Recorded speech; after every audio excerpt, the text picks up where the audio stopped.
Je hais les HPE et leur malheur écœurant. Alors là, c'est un épisode spécial, un peu à l'arrache, mais pas vraiment, parce que je reçois beaucoup de commentaires pour me dire, du côté des adorateurs et des adoratrices de Raymond Dazan, que je la harcèle, que j'ai quelque chose contre elle et qu'on ne sait pas quoi, on ne saurait pas quoi. Et par contre, du côté des gens qui apprécient le podcast, que peut-être j'en fais un peu trop et que ça tourne à la guerre de l'ego, à la guerre des égos, pardon. Et je peux évidemment le comprendre. La réalité, elle est toute simple. Je déteste Raymond Dazan. Je la hais, je l'aurai, je la détruirai, cette femme qui m'a... Qu'est-ce qu'elle m'a fait déjà? Cette femme. Alors, restons sérieux. Évidemment, je ne hais pas Raymond Dazan et je lui ai déjà dit, juste si elle faisait ce que des personnes qui l'écoutent et qui l'apprécient en plus, des adorateurs, des adoratrices à elle, lui ont déjà demandé de changer le nom, de ne pas faire croire que son concept de surdoué parle du surdoué, de ne pas faire croire qu'elle parle des surdoués, et dans ce cas-là, ça changerait tout. Ça changerait tout. Elle pourrait parler de ce qu'elle veut. Elle pourrait les appeler les traumatisés, les traumates. Elle pourrait les appeler les névrosés. Elle peut les appeler ceux qu'elle veut, mais pas les surdoués. Ça, c'est la supercherie et la mystification. C'est très bien expliqué dans l'enquête documentaire HPE Révélation, la face sombre du surdoué de Raymond Dazan. Après, il y a d'autres points de vue et je vais vous résumer ça en 8 points et c'est super court. Alors, premièrement, je ne sais pas si vous savez, mais peut-être que je le répète pas assez, hein, c'est quand même bizarre, mais bon, pourtant je le dis à chaque fois en entrée de ce podcast, et ce qui me fait perdre tout de même quelques secondes, mais ce podcast, ce média, est le podcast qui explore l'univers des HPI au potentiel intellectuel surdoués, ES et compagnie, à la recherche de l'info la plus fiable possible sur ces sujets, avec une ouverture d'esprit critique cependant. Et dès le début, dès l'épisode pilote, je parle des pseudo-concepts de Raymond Dazan. Dès le début, dès l'épisode pilote, des dérives qui sont observées autour du concept de surdoué HPI. Et je parle aussi des possibilités de charlatanisme. Je parle aussi des dangers du bullshit et de la désinformation sur ces sujets. J'en parle dès le début de ce podcast. C'est un point sur lequel le podcast s'est fixé, c'est-à-dire, en plus de comprendre et d'avoir le plus de connaissances possible sur ces sujets, c'est aussi de dénoncer et de comprendre quelle est cette désinformation, comment elle agit et en quoi elle est potentiellement dangereuse. À partir de là, le premier point, le concept de HPE au potentiel émotionnel a été développé par la psychanalyste, entre guillemets, Raymond Dazan, à partir de son pseudo-concept de surdoué, qui est en fait une substitution de la véritable notion de surdoué, que tout le monde connaît, par une notion de pathologie. Le pseudo-surdoué pathologique de Raymond Dazan correspond en fait à une personne traumatisée, abusée durant son enfance et ayant développé des troubles ou pathologies psychologiques ou psychiatriques. Il n'y a aucune notion d'intelligence ni de notion de quotient intellectuel dans ce concept de Raymond Dazan qui relève de la pure mystification sans fondement ni validité et entraîne des personnes crédules dans des fausses croyances. Voilà, ça c'est le 1, c'est le premier point. Si vous n'arrivez pas à le comprendre, vous pouvez le remettre en arrière. Là, je parle pour les HPE, évidemment, je ne parle pas pour ceux qui suivent le podcast et qui comprennent le podcast. Point numéro 2. Raymond Dazan se vante elle-même d'être la première à avoir développé ce concept. Et d'ailleurs, elle ne parle pas de « je suis la première à avoir développé ce concept ». Elle dit qu'elle est l'inventrice, la conceptrice, qu'elle est la source de ce concept. C'est donc elle, ce concept, c'est elle. C'est pas une autre personne, c'est pas je ne sais pas qui, c'est pas Macron, c'est pas Trump, c'est pas Bill Gates, c'est Raymond Dazan. Et dans la réalité historique, au niveau du concept de HPE, même si elle n'a pas inventé le terme, c'est elle qui l'a développé dans ce sens-là. Voilà. Ce concept a été repris par de très nombreux professionnels peu scrupuleux ou peu regardant sur l'origine et la véracité des concepts qu'ils proposent à leurs clients ou à leurs patients pour différentes raisons, dont une, c'est que ce concept est devenu tendance et qui peut leur apporter de l'argent. Donc ça, c'est dit, ça, c'est fait. Si vous voulez revenir en arrière pour comprendre ce que je dis, si vous voulez, je peux parler à la manière de Raymond Dazan. C'est un concept flou, c'est un concept trouble, on ne comprend rien du tout, et puis en plus, il n'y a rien à comprendre, et puis il est à chier. Et puis en plus, il y a des profiteurs qui en profitent. 3. Cela n'est pas sans conséquence. Cette véritable désinformation touche en premier lieu des personnes vulnérables, fragiles, qui sont le cœur de cible de Raymond Hazan et des thérapeutes ou professionnels qui appliquent ces concepts, et ceci peut entraîner une véritable errance psychologique ou un éloignement de véritables et sérieuses prises en charge de leurs problèmes, voire en provoquer d'autres. Et ça, ce n'est pas moi qui l'ai inventé. Ce n'est pas moi qui l'ai créé, je ne suis pas un professionnel, je suis en cela ce que me disent les professionnels et ce que je vois sur les réseaux sociaux au sujet des gens qui arrivent, qui débarquent chez de véritables psychologues ou psychiatres ou professionnels qui, eux, savent très bien que c'est un pseudo-concept et qui débarquent chez eux et qui leur disent « je suis HPE ».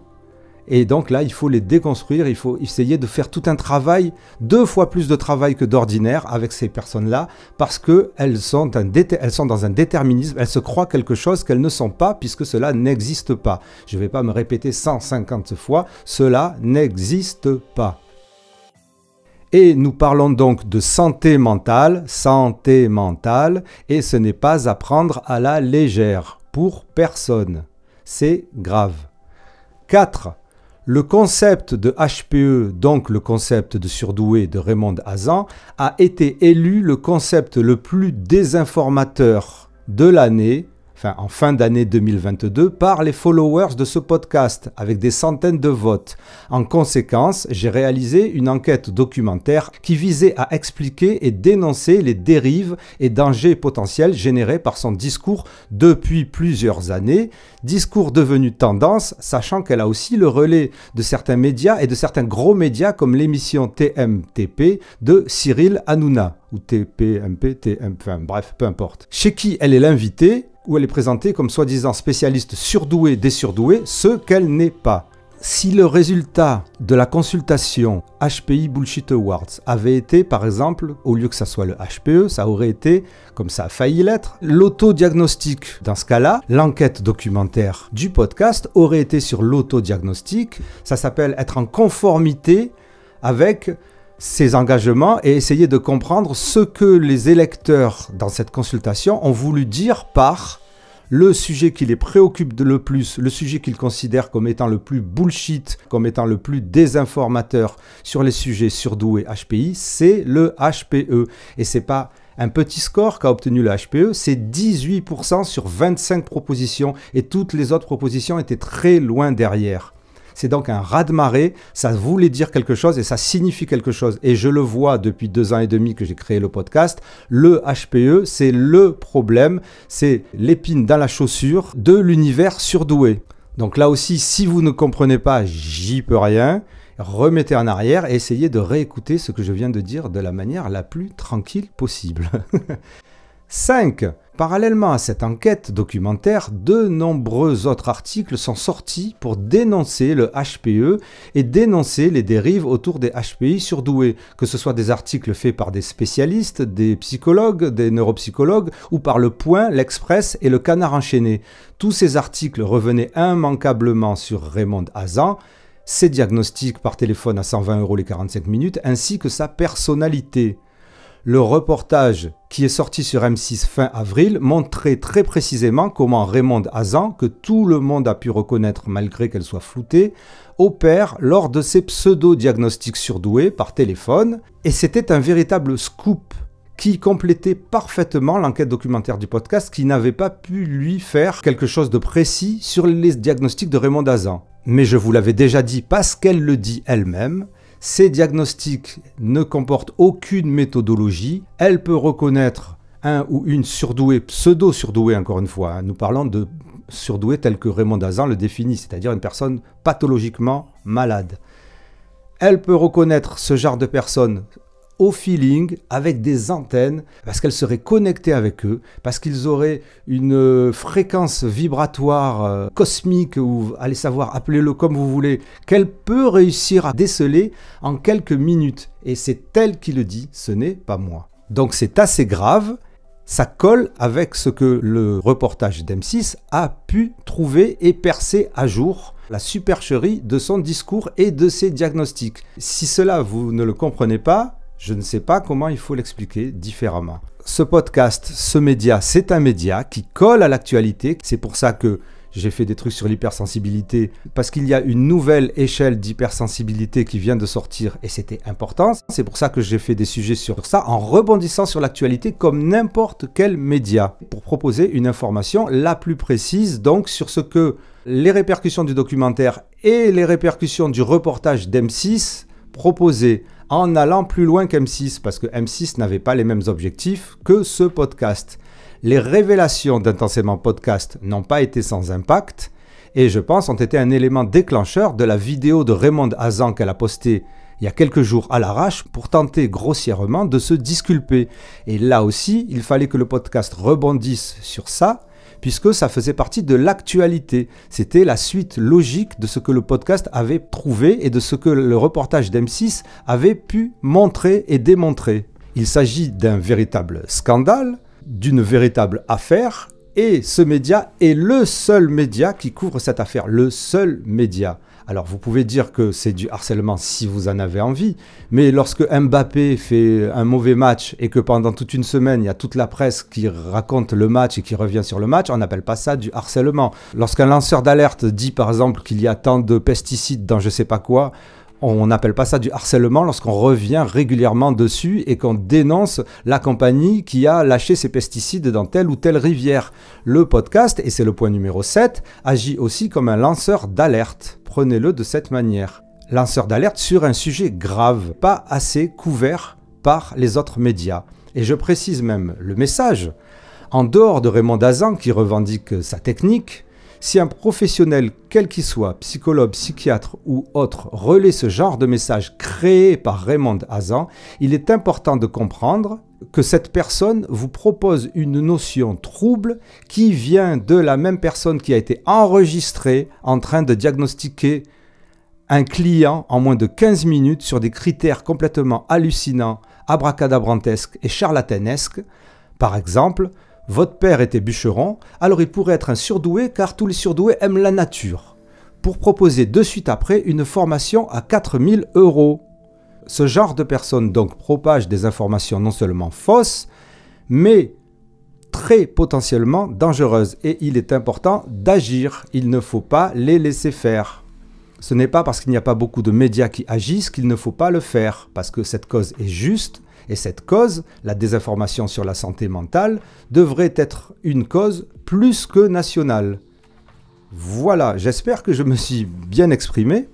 L'autre truc, le point numéro 8 si on veut, c'est que nous sommes en 2023 et qu'en 2023, l'information ne passe pas seulement qu'à travers des articles ou à travers des documentaires ou des reportages. L'information passe aussi à travers des tweets, passe aussi à travers des posts. C'est comme ça que l'information circule en 2023. Ce média est un produit de 2023. Et moi, je suis aussi un produit de 2023. Et il y a aussi autre chose, c'est que j'aime beaucoup, j'adore, je ne fais les choses qu'avec humour. Sans humour, je ne respire pas. Donc, c'est pour cela que je sors aussi tout un tas de trucs humoristiques sur Raymond Hazan, parce que si on ne tourne pas ce genre de choses en dérision, si l'humour ne peut pas servir à dénoncer des trucs graves, eh ben c'est dommage. J'espère que vous avez compris, j'espère que vous me pardonnez cette semaine terrible qui ne dépend pas de moi. Le reportage d'M6 est sorti il y a quelques jours. Le rebondissement de Raymond Hazan est sorti il y a quelques jours, cette espèce de vidéo super chelou qu'elle fait comme ça, à l'arrache comme ça, qui était super risible, où elle essaie de se disculper en racontant une histoire. Alors la morale de cette histoire, je vais vous raconter la véritable fin de cette histoire. Vous savez l'histoire de Raymond Hazan qu'elle raconte dans sa vidéo pour se disculper. Elle dit voilà, c'est un gars, il a un yacht et il cherche quelqu'un pour réparer son yacht. Et il trouve plein de personnes qui se proposent, des mécanos, des auto-entrepreneurs, qui n'arrivent pas à réparer son yacht. Et puis il y a quelqu'un qui lui dit « Oh, il y a un vieux monsieur là-bas, tu devrais aller le voir ». Il va voir le vieux monsieur il arrive et en 10 minutes, hop, il tape d'un coup de marteau sur le yacht et il lui dit « Le yacht est réparé, maintenant tu me dois 100 000 €. Et donc tout ça, c'est pour se disculper qu'elle raconte ça, Raymond Hazan. Mais dans la réalité, la véritable fin de son histoire, c'est que le vieux monsieur arrive, tape sur le yacht et lui dit « Voilà, c'est réparé, je te propose une formation à 4 000 €. » Et là, le gars lui répond « Ben non, je suis journaliste et tu t'es même pas aperçu que tu as tapé sur un bateau gonflable. » Voilà, alors il y a beaucoup de HPE qui n'ont pas compris cette blague, ça veut dire que Raymond Dazan a proposé 4 000 € à une personne qu'elle a détectée, connectée comme elle était avec ses antennes qui repèrent les surdoués, vous savez la fréquence vibratoire du surdoué. Elle ne s'est même pas aperçue qu'elle avait affaire à une journaliste qui lui racontait des bobards sur sa vie.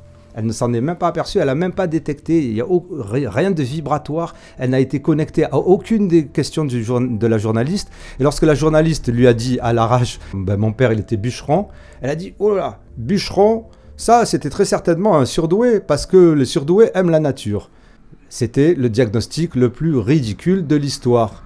C'est comme si elle avait tapé à coups de marteau sur un bateau gonflable au lieu de taper sur un yacht. Voilà. Tout en proposant ensuite quelque chose de très cher. Si vous voulez continuer à m'aider dans mon travail, qui est, je pense, utile, très utile, pas simplement évidemment la dénonciation, mais je parle aussi de la connaissance sur tous ces sujets, vous pouvez faire une donation, vous le savez, qui est nécessaire pour que ce podcast puisse perdurer et que ce média perdure et que je continue à faire mon travail comme il faut, puisque ce média ne survit que grâce à vos dons. Je vous remercie, je remercie celles et ceux qui ont déjà contribué à ce podcast et je remercie celles et ceux qui vont le faire et je dis au HPE, ne vous en faites pas, ça va passer. Une fois que vous aurez compris que vous n'êtes pas surdoué, ça va passer. Il y a des personnes qui peuvent véritablement s'occuper de vos problèmes, de vos pathologies si vous en avez. Ce sont des professionnels, des véritables, des personnes qui ont une expérience quelquefois de plus de 30 ans, et pas juste des petits 30 ans de Madame Hazan. Et ce sont des professionnels qui ont étudié véritablement vos cas. Voilà. Donc, penchez-vous vers eux, allez voir plutôt les psychologues, les psychiatres, allez voir plutôt les thérapeutes qui ne se basent pas sur des trucs, sur des théories complètement farfelues. Et ne vous faites pas avoir. C'est un conseil.